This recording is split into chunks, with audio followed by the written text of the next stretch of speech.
लाल जूते। एक समय की बात है, बहुत दूर एक देश में कैरन नाम की एक बहुत ही प्यारी लड़की रहती थी। वो अपनी माँ के साथ एक छोटे से घर में रहती थी और बहुत ही खुश मिजाज लड़की थी। वो अपनी माँ से वो सब कुछ पूछती थी जिसके बारे में वो जानना चाहती थी। माँ, आकाश में ये छोटी छोटी बत्तियाँ क्या हैं? वे सितारे हैं कैरन। पृथ्वी पर रहने वाला हर व्यक्ति आखिर में एक तारे में बदल जाता है और हमेशा के लिए आकाश में चमकता है। कैरन के पास केवल एक खिलौना था, एक जोड़ी कपड़े और एक जोड़ी लकड़ी की चप्पलों की थी, जो वो सड़क पर पहनकर घूमा करती थी। उसकी माँ ने उसके लिए जो लकड़ी की चप्पलें बनाई, वे आरामदायक नहीं थी, लेकिन उसके पास केवल वही थी। एक दिन कैरन की माँ बहुत बीमार हो गई, इसलिए कैरन अपनी माँ के लिए दवा खरीदने के लिए शहर गई और रास्ते में उसे सड़क किनारे एक डिब्बे में लाल जूतों का एक जोड़ा मिला। जूते इतनी खूबसूरती से चमक रहे थे कि कैरन उन्हें अपने साथ घर ले आई। देखो माँ, मुझे इस सड़क के किनारे मिले। कितने सुंदर है ना ये, जैसे मेरे लिए ही बने हो। ये किसी और के हो सकते हैं कैरन, तुम्हें उन्हें तुरंत वापस दे आना चाहिए। पर अगर उनका मालिक होता तो वो उन्हें बॉक्स के साथ ऐसे थोड़े ही छोड़ता। हो सकता है ये मालिक से गलती से गिर गए हों। तो उसे इन्हें ऐसे नहीं गिराना चाहिए था। मैंने इन्हें ढूंढा है, अब ये मेरे जूते हैं। बेटा, मेरी बात ध्यान से सुनो। हो सकता है मैं अभी तुम्हारे लिए नए जूते ना खरीद पाऊं, लेकिन मैं नहीं चाहती कि तुम किसी दूसरे के जूते सिर्फ इस वजह से पहनो। प्लीज जिद्दी मत बनो, वादा करो कि तुम ये लाल जूते नहीं पहनोगी।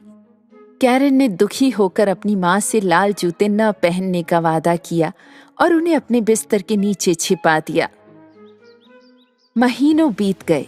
एक दिन जब तक कैरन घर आई और उसे अपनी माँ घर में कहीं नहीं मिली, उसने घर में हर जगह देखा, जब तक कि उसे एहसास नहीं हुआ कि उसकी माँ आकाश में एक चमकीला तारा बन गई है। अगले दिन अपनी माँ के अंतिम संस्कार के लिए जाते समय कैरन ने वही लाल जूते पहने। अंतिम संस्कार में आए लोग कैरन के जूतों से नजरें नहीं हटा सके। इतना अनादर! इस लड़की ने अंतिम संस्कार में लाल जूते पहने। लेकिन कैरन ने परवाह नहीं की, क्योंकि उसे अपने जूते बहुत पसंद थे। तभी एक नेक दिल बूढ़ी औरत कब्रिस्तान के पास से गुजर रही थी। इस बूढ़ी औरत को पता चला कि ये छोटी बच्ची अब अनाथ हो गई है। उसने उसे गोद लेने की इच्छा जाहिर की। मेरे साथ आओ सुंदर लड़की, मैं पूरी कोशिश करूंगी कि तुम बड़ी होकर सुंदर और सफल औरत बनो। इसलिए कैरन कई वर्षों तक बूढ़ी औरत के साथ रहने के लिए चली गई। कैरन, आपने अपनी माँ के अंतिम संस्कार के बाद से ये जूते पहन रखे हैं, अब आप इन्हें उतार दें। ये बहुत गंदे हो चुके हैं। नहीं, मुझे अपने लाल जूते पसंद हैं। ओह कैरन, इतनी जिद्दी मत बनो। चलो अपने जूते बदलो, मैं और अच्छे जूते खरीद दूंगी, मैं वादा करती हूँ। कैरन उस बूढ़ी औरत को नाराज नहीं करना चाहती थी, जिसने उसे गोद लेने की दयालुता दिखाई थी। इसलिए उसने आखिरकार अपने लाल जूते उतार दिए और उन्हें फेंक दिया। कुछ दिन बीते। एक दिन कैरन अपने नए कमरे में नए कपड़े और खिलौनों के साथ खेल रही थी और बूढ़ी औरत उसके लिए नई जोड़ी जूते ले आई। लेकिन कैरन को ये जूते बिल्कुल पसंद नहीं आए। लेकिन ये नीले हैं, बहुत भद्दे, मुझे ये बिल्कुल पसंद नहीं है। तो आने वाले कई वर्षों तक कैरन अपने लाल जूतों को बहुत याद करके रोती रहती। वो बड़ी होकर एक खूबसूरत युवती बन गई, लेकिन उसका जिद्दी रवैया कभी नहीं बदला। यहाँ तक कि जब बूढ़ी औरत उसके लिए तोहफे लाती तो भी नहीं। मैं ये सब नहीं पहनती। लेकिन मैंने इसे तुम्हारे लिए बुना है। मैं ये खाना कभी नहीं खाऊंगी। मेरे लिए फ्रेंच फ्राइज बनाओ।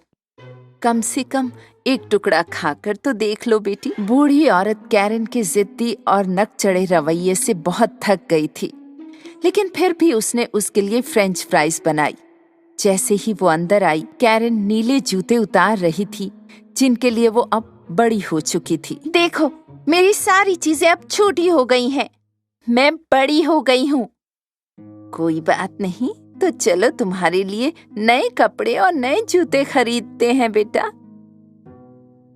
फिर बुढ़िया और कैरन दुकान पर गए। ओह, देखो, मेरे पसंदीदा लाल जूतों की तरह। ये तो मेरे पास होने ही चाहिए। कैरन, आपको फैंसी लाल जूतों की जरूरत नहीं है। आपको ऐसे जूते पहनने चाहिए जिन्हें पहनकर तुम अच्छी लगो, किसी के अंतिम संस्कार में भी पहन सको। मैं तुम्हारे लिए सिर्फ एक जोड़ी जूते खरीद सकती हूँ। चलो उन काले वालों को खरीदते हैं और घर चलते हैं। मुझे परवाह नहीं है। अगर तुम दोनों जोड़ी जूते नहीं खरीदोगी तो मैं आपसे हर जगह नंगे पांव जाऊंगी। ओ छोटी लड़की, काश तुम इतनी जिद्दी ना होती। बूढ़ी औरत ने कैरन के लिए काले जूते खरीदे और अपने आखिरी पैसों को उसे खुश करने के लिए लाल जूते खरीदने में खर्च दिया। उन्हें अब पैदल ही घर जाना पड़ा।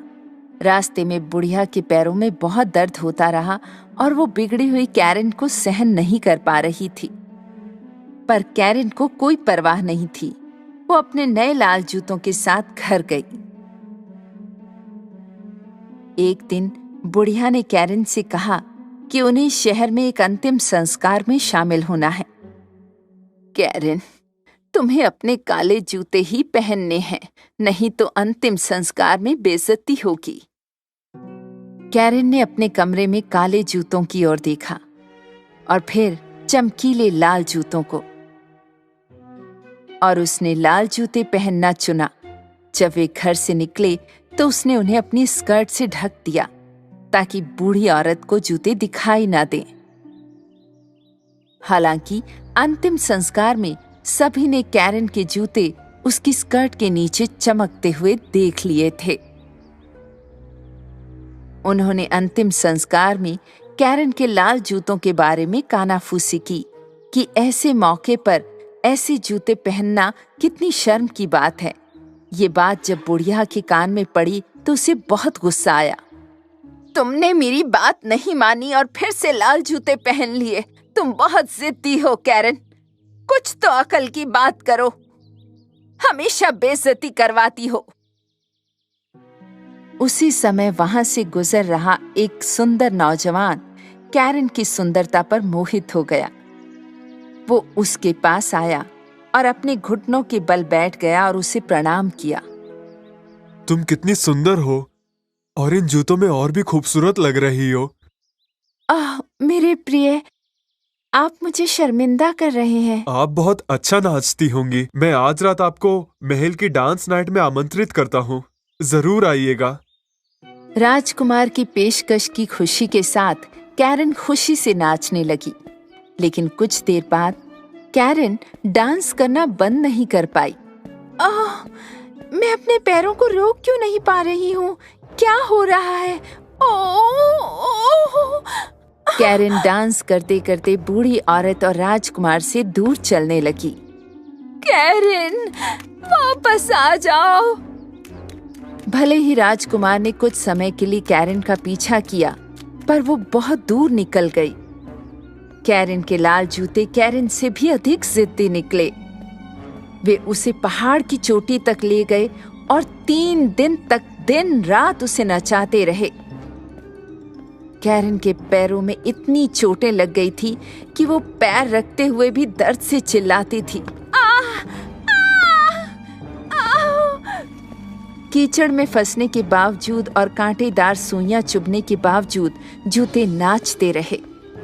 बस हो गया, मैं बहुत थक गई हूँ। मैं आपसे इतनी जिद नहीं करूँगी, मैं वादा करती हूँ। प्लीज रुक जाओ जूतों, प्लीज रुक जाओ। और जब कैरन ने कहा कि वो अपनी सारी जिदें छोड़ देगी, लाल जूते उसके पैरों से कूद गए और कैरन भी जमीन पर गिर गई और लाल जूते उसके बिना भी नाचते रहे।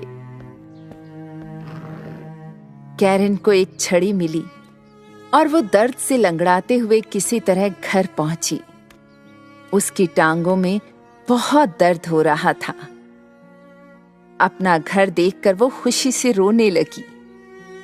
बूढ़ी औरत ने दरवाजे पर उसका स्वागत किया।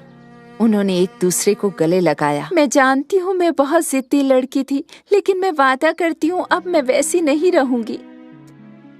कैरन की जिद छोड़ने के बाद चीजें बेहतर होने लगीं। एक दिन किसी ने दरवाजा खटखटाया। वो कोई और नहीं, वही युवा और सुंदर राजकुमार था। ओह, तुम यहाँ हो कैरन। मैंने तुम्हें पकड़ने की बहुत कोशिश की, लेकिन तुम बहुत तेज नाचती हो। तुम्हें कैसे कर लेती हो? कैरन सुंदर और नौजवान राजकुमार को देखकर खुश हो गई। उस दिन से दोनों एक दूसरे से प्यार करने लगे। कैरन ने जिद को पीछे छोड़ते हुए एक सुखी और शांतिपूर्ण जीवन व्यतीत किया। एक बार की बात है, गहरे नीले समंदर के किनारे एक मछुआरा और उसकी पत्नी एक छोटी सी झोपड़ी में रहते थे। मछुआरा प्रतिदिन समुद्र के किनारे जाता और अपनी मछली पकड़ने वाली छड़ी से मछली पकड़ता। वो इस तरह जीने में काफी संतुष्ट था, लेकिन उसकी पत्नी उसके जितनी खुश नहीं थी। ओहो, उस गंदी झोपड़ी को देखो, हर जगह अंधेरा और नमी। मैं रोज रोज सफाई करके थक गई हूँ। मछुआरा अपनी पत्नी से बहुत प्यार करता था, लेकिन उसने जो कुछ भी किया वो उसे खुश नहीं कर सका। अगर वो मछली लाता है तो उसे केकड़ा चाहिए, अगर वो सेब तोड़ता है तो उसे नाशपाती चाहिए। एक दिन मछुआरा हमेशा की तरह मछली पकड़ने गया। उसने अपनी मछली पकड़ने वाली छड़ी को पानी में छोड़ा और इंतजार करने लगा। कुछ घंटों बाद उसकी मछली पकड़ने वाली छड़ी की नोक आखिरकार कांपने लगी। ओह, एक मछली कांटे से टकराई, लेकिन आउच! ये जरूर एक जिद्दी बड़ी मछली होगी। मछुआरे ने खींचा और अंत में मछली पकड़ने वाली छड़ी की नोक पर फ्लाउंडर को देखकर हैरान हो गया, क्योंकि ये मछली सुनहरी और चमकीली थी। आप आखिरकार मुझे पकड़ने में कामयाब रहे, है ना मछुआरे? हाँ, क्या तुमने अभी मुझसे बात की? क्या मैं पागल हो रहा हूँ? आपने सही सुना मछुआरे, लेकिन सुनो, मैं दूसरी मछलियों की तरह नहीं हूँ। मैं वास्तव में एक राजकुमार हूँ जिसके पास जादुई ताकत है। मुझे इस पे विश्वास नहीं हो रहा। मछुआरे, मुझे मत मारो। मैं तो कहता हूँ कि तुम एक इच्छा करो और मैं वो पूरी कर दूंगा, क्योंकि तुमने मुझे बचाया है। नहीं नहीं नहीं, कोई जरूरत नहीं। मैंने पहले कभी बात करने वाली मछली नहीं देखी। चिंता मत करो, मैं तुम्हें छोड़ दूंगा। चलो समुद्र में वापस जाओ। मछुआरा बड़े उत्साह के साथ घर लौटा। तुम जल्दी घर क्यों आ गए? क्या तुमने मछली नहीं पकड़ी? क्या तुम फल नहीं ला सकते थे? नहीं नहीं, मैंने एक मछली पकड़ी, लेकिन वो मछली बोल रही थी। उसने मुझे बताया कि वो वास्तव में एक राजकुमार है। क्या? और फिर क्या हुआ? फिर उसने मुझे एक इच्छा मांगने के लिए कहा, लेकिन उस पल में मैं चौंक गया और तुरंत उसे पानी में वापस जाने दिया। तो तुम्हें एक जादू की मछली मिली और तुमने उसे बिना कुछ मांगे पानी में छोड़ दिया? हाँ, मैं तुम पर विश्वास नहीं कर सकती। तुमने उसकी जान बचाई तो बदले में एक इच्छा तो कर सकते थे, जैसे कि घर। जाओ, उस मछली को फिर से पकड़ लो और मुझे खुश करने के लिए नया घर मांगो। मछुआरा अपनी पत्नी के अनुरोध को अस्वीकार नहीं कर सका और समुद्र के किनारे चला गया। फ्लाउंडर फ्लाउंडर राजकुमार, फ्लाउंडर फ्लाउंडर राजकुमार, करना चाहूं एक wish, tick tock tick tock. मछली तुरंत पानी से बाहर आ गई। आप क्या चाहते हैं मछुआरे, मुझे बताओ। मेरी पत्नी बिल्कुल भी खुश नहीं है। झोपड़ी में रहकर थक चुकी है। वो एक अच्छा घर चाहती है। तो घर जाओ मछुआरे, उसके पास अब एक नया घर है। मछुआरा घर भागा और उसने देखा कि उसकी पत्नी एक आदर्श घर के सामने खड़ी है। घर अंदर से एकदम नए फर्नीचर से भरा हुआ था और हर जगह बेदाग था। ओह, देखो, हम अब झोपड़ी में नहीं बल्कि शानदार घर में रहेंगे और सब कुछ नया और साफ है। हाँ मेरी जान, अब हम इस घर में हमेशा खुशी से रह सकते हैं, है ना? ये मैं अभी से कैसे बताऊं डार्लिंग? उस रात मछुआरे की बीवी ठीक से सो नहीं पाई। जैसे ही सुबह हुई, उसने नाश्ते के टेबल पर अपने पति से एक और फरमाइश की। सुनो, ये घर मुझे बहुत छोटा लगता है। मुझे एक बड़ा घर चाहिए, एक महल जैसा। क्या? मैं रानी बनना चाहती हूँ। क्या तुम नहीं समझते? जाओ और मछली राजकुमार से कहो। मछुआरा अपने ख्यालों में समुद्र के किनारे पहुँचा। फ्लाउंडर फ्लाउंडर राजकुमार, फ्लाउंडर फ्लाउंडर राजकुमार, करना चाहूं एक wish, tick tock tick tock. मेरी पत्नी बिल्कुल खुश नहीं है। क्यों मछुआरे? उसे एक बड़ा महल चाहिए।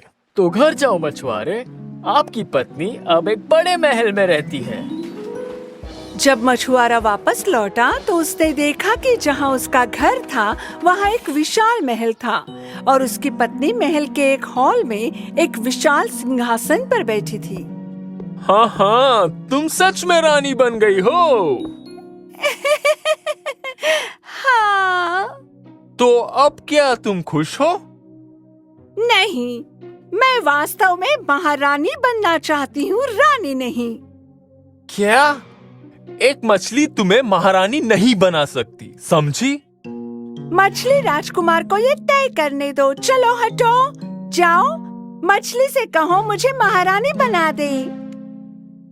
गरीब मछुआरा अपनी पत्नी को खुश करने के लिए उदास होकर समुद्र के किनारे गया। फ्लाउंडर फ्लाउंडर राजकुमार, फ्लाउंडर फ्लाउंडर राजकुमार, करना चाहूं एक wish, tick tock tick tock. मेरी पत्नी अभी भी खुश नहीं है। अच्छा, ऐसा क्यों है? तो वो इस बार क्या चाहती है? वो महारानी बनना चाहती है। तो घर जाओ मछुआरे, तुम्हारी पत्नी अब एक महारानी है। जब मछुआरा दौड़ता हुआ वापस आया तो उसे अपनी आंखों पर विश्वास नहीं हुआ। महल अब पहले से काफी बड़ा हो गया था। इसके अलावा दरवाजे पर पहरेदार थे। दूसरी ओर उसकी पत्नी एक महारानी के रूप में अधिक शानदार सिंहासन पर बैठी थी। अरे वाह, तुम तो सच में एक महारानी बन गई। हाँ। तो क्या अब तुम खुश हो? मुझे नहीं पता। हम उसके बारे में बाद में बात करेंगे। मैं आज बहुत थक गई हूँ, अब हम सो जाएं। मछुआरा और उसकी पत्नी सोने के लिए बिस्तर पर लेट गए। मछुआरा ये प्रार्थना करते हुए सो गया कि उसकी पत्नी उससे और कुछ नहीं चाहेगी। हालांकि उनकी पत्नी को फिर से नींद नहीं आई। वो पूरी रात सोचती रही कि उसे उस जादुई मछली से और क्या चाहिए। एक हफ्ता बीत गया। महिला ने अपने पति को सामने बुलाया और गुहार लगाई। सुनो, समय निकलता रहता है। मुझे समय पर नियंत्रण करना है। मैं बादलों के ऊपर रहना चाहती हूँ और सूरज और चांद पर शासन करना चाहती हूँ। ये तुम क्या कह रही हो? तुम ऐसा क्यों चाहती हो? तुम्हारे लिए ये पैसे, महल काफी नहीं है क्या? अगर तुम चाहते हो कि मैं खुश रहूं तो अभी मत्स्य राजकुमार के पास जाओ और उसे मेरी इच्छा बताओ। मैं ऐसा नहीं कर सकता। कृपया अब रुक जाओ। लेकिन क्या तुम नहीं चाहते मैं खुश रहूं? मछुआरे ने अपनी पत्नी को खुश करने के लिए सब कुछ दांव पर लगा दिया और फिर से समुद्र के किनारे चला गया। फ्लाउंडर फ्लाउंडर राजकुमार, फ्लाउंडर फ्लाउंडर राजकुमार, करना चाहूं एक विश, टिक टॉक। मेरी पत्नी अभी भी खुश नहीं है। मुझे अफसोस है इस बात का मछुआरे। वो इस बार क्या चाहती है? मेरी पत्नी समय को नियंत्रित करना चाहती है। वो बादलों के ऊपर एक महल में सूर्य और चंद्रमा पर शासन करना चाहती है। ठीक है मछुआरे, घर जाओ। आपकी पत्नी के पास अब वो है जो वो चाहती है। जब मछुआरा दौड़ता हुआ वापस आया तो ना तो उसकी पत्नी थी और ना ही महल। जब उसने ऊपर देखा तो उसने देखा कि बादल उससे बहुत दूर हैं। तुम कहाँ हो? तुम मुझसे बहुत दूर चली गई हो। मछुआरा वापस समुद्र के किनारे गया और मछली राजकुमार को बुलाया। फ्लाउंडर राजकुमार, करना चाहूँ एक विश, आ जाओ कर दो पूरी विश, टिक टॉक। मेरी पत्नी को क्या हुआ? मैंने अब भी उसकी इच्छा पूरी की है। उसने बादलों के ऊपर समय पर राज करने के लिए सब कुछ त्याग दिया। तो ना तो आप उसे देख सकते हैं और ना ही वो आपको देख सकती है। ओ राजकुमार, मैंने तुम्हारी जान बचाई, लेकिन मैंने कभी तुमसे अपने लिए कुछ नहीं मांगा। मैंने हमेशा अपने पत्नी के लिए ही मांगा। कृपया मेरी मदद करो, मुझे मेरी पत्नी वापस दे दो। तुम सही हो मछुआरे। मुझे बताओ कि तुम्हारी इच्छा क्या है? मेरी पत्नी हमेशा मेरे साथ रहे और बहुत खुश रहे, ये मेरी इच्छा है। अच्छा मछुआरे, घर जाओ। तुम्हारी पत्नी के पास खुश रहने के लिए सब कुछ है।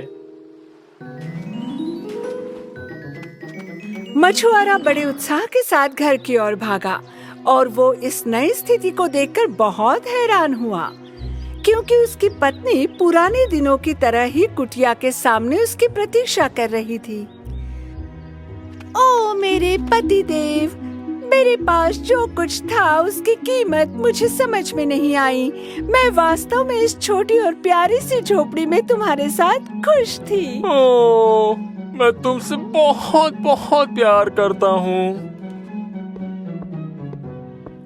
उस दिन से मछुआरे की पत्नी समझ गई कि छोटी छोटी चीजें भी खुशी ला सकती है। इस प्रकार वे हर दिन स्वादिष्ट भोजन के साथ एक साफ घर में खुशी से रहने लगे।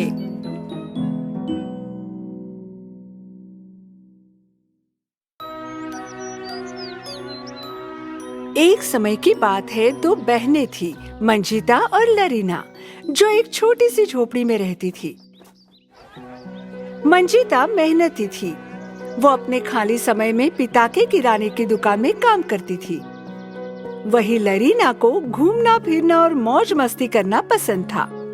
जब वो उब गई, वो नदी किनारे गई और नदी के पानी में देखते हुए उसने बालों में कंघी की। आज मैं फिर से बहन से भी ज्यादा खूबसूरत लग रही हूँ। एक दिन मंजिता और लरीना के पिता एक लंबी यात्रा पर चले गए, जहाँ से कभी वापस नहीं आए। हालांकि मंजिता पिता को जाते देखकर बहुत दुखी थी, लरीना खुश थी। अब रोज मैं सुबह तक नदी के किनारे बैठ सकती हूँ। उसके पिता के चले जाने के बाद मंजिता ने और मेहनत करनी शुरू कर दी। वो झाड़ू लगाती, दोपहर में स्वादिष्ट सूप बनाती और कपड़े धोती। लरीना का एकमात्र काम था बहन को तकलीफ देना। वो कालीन को गंदा करती, पके हुए सूप में ठंडा पानी डालती। सूप अभी भी ठंडा क्यों है? और ये कालीन गंदे क्यों हैं? मैंने अभी उन्हें साफ किया था। आप जिन जानवरों को खाना खिलाते हैं उन्होंने गंदा कर दिया है। हो। एक दिन लरीना टहलने जंगल में निकली। वो केवल कच्चा फल तोड़ रही थी और उन्हें नदी में फेंक रही थी। इसी बीच एक बूढ़ी औरत जो धीरे धीरे चल रही थी उसके पास आई। नमस्कार सुंदर लड़की, मुझे भूख लगी है, क्या तुम मुझे कुछ फल दोगी? लरीना ने बुढ़िया को बेस्वाद जंगली स्ट्रॉबेरी दी जो उसने अभी अभी चुनी थी। आप इसे जितना चाहे खा सकती हैं, ये दुनिया की सबसे स्वादिष्ट स्ट्रॉबेरी है। बूढ़ी औरत ने जैसे ही वो स्ट्रॉबेरी खाई उसके पेट में दर्द होने लगा। क्या ये स्ट्रॉबेरी स्वादिष्ट है? ओह, फिर भी धन्यवाद। जब लरीना घर लौट रही थी, बुढ़िया वहीं पर सो गई। जब मंजिता बाहर जंगल में सब्जियां चुन रही थी, उसने बूढ़ी औरत को देखा जो बीमार पड़ी थी। वो तुरंत उसे घर ले आई और उसे बिस्तर पर लिटा दिया। ये महिला हमारे घर क्या कर रही है? उससे दुर्गंध आ रही है। ऐसा मत कहो लरीना, दादी बहुत बीमार है, हमें उसे स्वस्थ भोजन खिलाना चाहिए। मंजिता ने गर्मा गर्म सूप बनाया और बूढ़ी औरत के लिए हर्बल चाय भी। वहीं दूसरी ओर लरीना ने चुपके से सूप फेंक दिया और हर्बल चाय में मिट्टी डाल दी। लरीना, क्या तुमने हर्बल चाय में मिट्टी डाली? मुझे बताओ। नहीं, ये मैंने नहीं डाली, उस बूढ़ी औरत ने खुद डाल दी। थोड़े दिनों में बूढ़ी औरत ठीक हो गई। तुम एक नेक दिल लड़की हो मंजिता। यदि तुम कभी बीमार पड़ती हो तो इन ब्लूबेरी को रोज खाना, तुरंत ठीक हो जाओगी। मंजिता, जो घर के काम अकेले करते करते थक गई थी, अंत में बहुत बीमार पड़ गई और उसने बिस्तर पकड़ लिया। लरीना, क्या तुम ब्लूबेरी ला सकती हो जो उस दादी ने मुझे दी थी? लेकिन लरीना ने सभी ब्लूबेरी खुद खा ली थी। यहाँ कुछ नहीं है, तुम जिन पक्षियों को दाना डालती हो उन्होंने खाई होगी। मंजिता और भी सुस्त हो गई और पसीने से लथपथ हो गई। वहीं लरीना घर से निकल गई और बाल संवारने नदी पर चली गई। उस समय बूढ़ी औरत पुनः उसके सामने प्रकट हुई। अरे छोटी बच्ची, तुम्हारी बहन कहाँ है? वो अपने काम पर चली गई है, तुम्हें क्या करना है? बूढ़ी औरत को एहसास हुआ कि लरीना झूठ बोल रही थी। वो तुरंत मंजिता को देखने उसके घर गई। जब बूढ़ी औरत ने इस जवान लड़की को देखा जिसने उसकी मदद की थी, वो बीमार थी। वो बहुत परेशान हुई और बहुत देर तक रोती रही। लरीना, जो उन्हें खिड़की से देख रही थी, जोर से हंस दी। तभी बुढ़िया एक सुंदर परी में बदल गई। लरीना परी को देखकर बहुत हैरान हो गई। वो खुशी खुशी घर में दाखिल हुई। तुम एक परी हो। मैंने तुम्हारे लिए अपना घर खोल दिया। अब मेरी इच्छा पूरी करो। मुझे दुनिया के सबसे सुंदर बाल दो, जल्दी करो। अब जादू का प्रयोग करो और मेरी इच्छा पूरी करो। परी ने लरीना को पहली बार देखा तो वो बूढ़ी औरत में बदल गई, देखने के लिए कि लड़की कैसी है। मैंने हमेशा तुम्हें मदद करने का एक मौका दिया, लेकिन तुमने हमेशा बुरा किया। उसी क्षण परी ने उसकी जादू की छड़ी घुमाई और लरीना के बाल जटाओं में बदल गए। मेरे बालों को क्या हुआ? वे बहुत बदसूरत है। लरीना डर के मारे नदी के किनारे भाग गई और उसने बालों को देखा। उसके सिर के चारों ओर मक्खियां उड़ रही थी और उसकी जटाएं जमीन में धंस गई थी। मैं बहुत बदसूरत हो गई हूँ। अब मैं खुद को नहीं देखना चाहती हूँ। उस समय परी ने मंजिता को एक ब्लूबेरी खिलाया और मंजिता आखिर ठीक हो गई और उसने अपनी आंखें खोली। धन्यवाद परी, अब मुझे अच्छा लग रहा है। परी ने 2 बार उसकी छड़ी घुमाई और छोटी सी झोपड़ी एक शानदार महल में बदल गई। मंजिता को बड़ा आश्चर्य हुआ और जब उसने महल को देखा तो वो प्रभावित हुई। अच्छाई हमेशा पुरस्कृत होती है लड़की, और ये महल तुम्हारा प्रतिफल है। शुक्रिया परी। मेरी बहन के बारे में क्या? उसे क्या हुआ? तुम्हारी बहन हमेशा उसके बदसूरत प्रतिबिंब को नदी के पानी में देखती रहेगी। लेकिन मैं अपने बहन से बहुत प्यार करती हूँ। उसके बिना इस विशाल महल में रहने का क्या फायदा? हमें दोबारा हमारी झोपड़ी में सुखमय जीवन दे दो परी। मैं आपसे बस यही कामना करती हूँ। परी बहुत खुश हुई जब उसने मंजिता की बातें सुनी। सबसे पहले उसने आलीशान महल को दोबारा झोपड़ी में बदल दिया। बाद में वो लरीना के पास गई और उसकी जटाओं को उसकी जादुई छड़ी से दोबारा सुंदर बालों में बदल दिया। लरीना ने खुशी से मंजिता को गले लगाया। तुमने मुझे बचा लिया, मैं माफी मांगती हूँ। मैं अब अच्छी इंसान बनूंगी, मैं वादा करती हूँ। लरीना उस समय समझ गई कि लोगों की मदद करने की खुशी सबसे ज्यादा होती है, क्योंकि खुशी अधिक सुंदर हो जाती है जब बांटी जाती है। एक बार की बात है, एक हरे भरे जंगल में एक भेड़िया घूमता था। वो हर समय भूखा रहता था। वो बहुत कुछ खाता, लेकिन उसकी भूख फिर भी नहीं मिटती थी।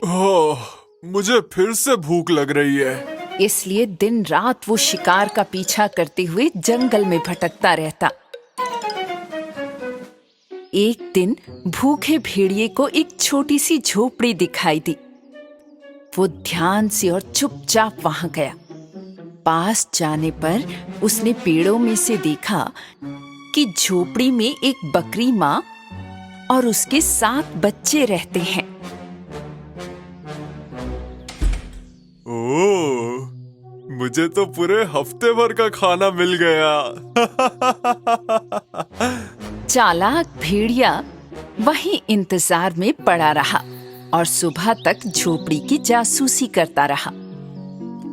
सुबह माँ बकरी अपने 7 बच्चों को चूमकर घर से जाने ही वाली थी।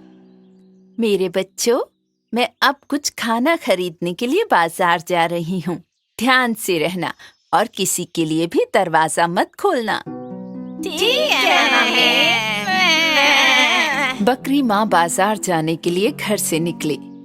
उस समय भेड़िया चुपके से झोपड़ी को देख रहा था। इस अच्छे मौके को देखते ही वो कूदकर बाहर आया, लेकिन उसे छोटी बकरियों को मूर्ख बनाने के लिए एक आइडिया की जरूरत थी। इन बकरियों को पकड़ने की सबसे अच्छी तरकीब है कि मैं अपना रूप बदल लूं। भेड़िए ने पहले एक पुरानी पोशाक पहनी। उसने अपने कान नीचे खींच लिए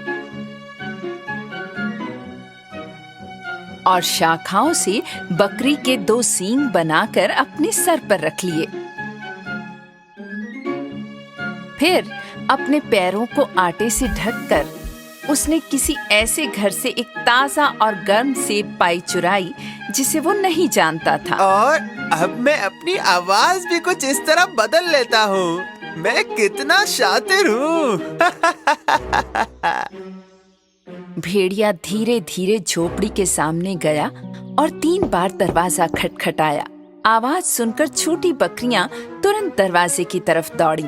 उनमें से एक उत्साह से दरवाजा खोलने जा रही थी, लेकिन दूसरी छोटी बकरी ने उसे चेतावनी दी। रुको, तुम्हें ऐसे ही दरवाजा नहीं खोलना चाहिए। पहले तुम्हें पूछना होगा कौन है। बाहर कौन है? मैं हूँ तुम्हारी दादी माँ। मैं तुम्हें पार्क में ले जाने आई हूँ। हमारी दादी बहुत दूर रहती है, आप वो नहीं हो सकती। ओह बच्चों, ये कितना लंबा सफर रहा।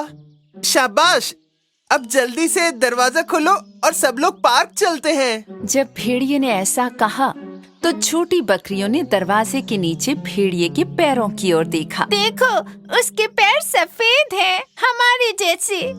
हाँ, पर उसके नाखून भेड़िए की तरह लंबे हैं। जब छोटी बकरियों ने फिर से दरवाजा नहीं खोला तो भेड़िए ने उन्हें सेब की पाई सुंघाई। देखो, मैं तुम्हारी सबसे पसंदीदा एप्पल पाई लाई हूँ। और भेड़ियों को एप्पल पाई बनानी बिल्कुल नहीं आती। बकरियों ने सेब की पाई को सूंघा और उत्साहित होकर दरवाजा खोल दिया। उनमें से कोई नहीं समझ पाया कि वो भेष बदलकर भेड़िया है। चलो दादी माँ, पार्क चलते हैं। जब हम लौटेंगे तो हम अपनी एप्पल पाई खाएंगे। छोटी बकरियां और भेड़िया झोपड़ी से चले गए। मुझे बहुत भूख लगी है, मैं खुद को रोक नहीं पा रहा। जब बकरियां खुशी खुशी चल रही थीं, भेड़िए की पोशाक एक पेड़ की शाखा में फंस गई। पोशाक धीरे धीरे भेड़िए पर से उतरने लगी और छोटी बकरियां भेड़िए के भयानक फर को देखकर हैरान रह गईं।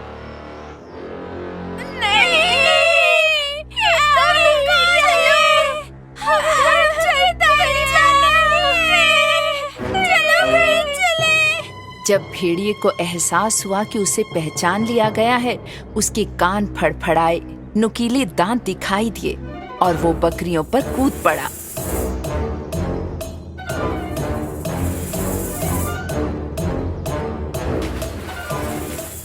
उसने उन सभी को एक एक करके पकड़ा। उनमें से केवल एक बच गई और भेड़िए से दूर भाग गई। भेड़िए ने 6 छोटी बकरियों को पकड़ लिया और उन्हें अपनी अंधेरी गुफा में ले गया। बची हुई छोटी बकरी अपनी माँ को बताने के लिए इतनी तेजी से भागी कि उसकी सांस फूल गई। इस बीच माँ बकरी बाजार से फलों और सब्जियों की टोकरी लेकर लौट आई थी। घर का दरवाजा पूरा खुला था। वो जल्दी से अंदर गई, लेकिन उसे अपने बच्चे आसपास कहीं नहीं दिखाई दिए। मेरे बच्चे, कहाँ हो तुम लोग? मेरी छोटी बकरियां। बकरी माँ इतनी चिंतित थी कि वो तुरंत घर से बाहर भागी और अपने छोटे बच्चों की तलाश शुरू की। तभी उसने जमीन पर बड़े बड़े पैरों के निशान देखे।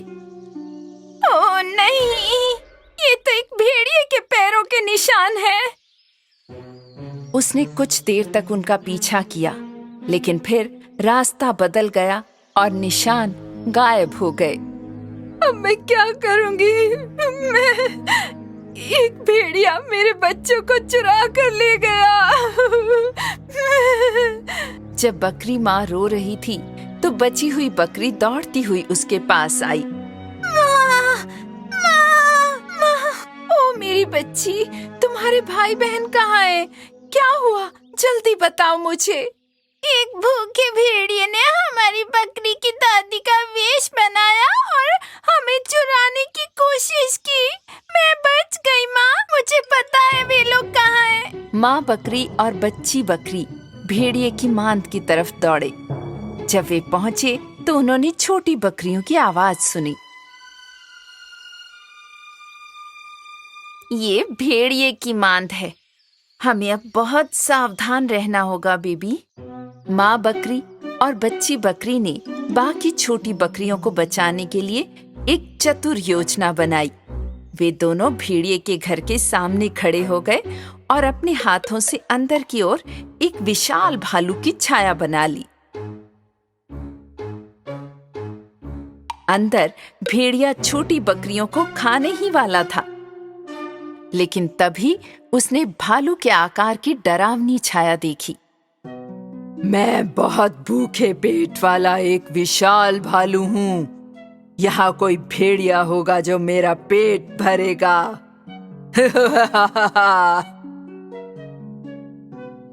भेड़िया इतना डर गया था कि भालू उसे खा जाएगा कि वो तुरंत अपनी मांद से बाहर भागने लगा। नहीं, मेरी मदद करो, मदद करो। भालू भालू भालू भालू मुझे खा जाएगा। मेरी मदद करो, बचाओ मुझे। भेड़िए को भागता देख छोटी बकरियां खुशी से झूम उठी और अपनी माँ के गले से लग गईं। भाग गया भेड़िया, भाग गया, भाग गया, भेड़िया, भाग गया। और तब से माँ बकरी और उसके 7 बच्चे जंगल में अपनी झोपड़ी में भेड़िए से दूर एक शांतिपूर्ण जीवन बिताने लगे।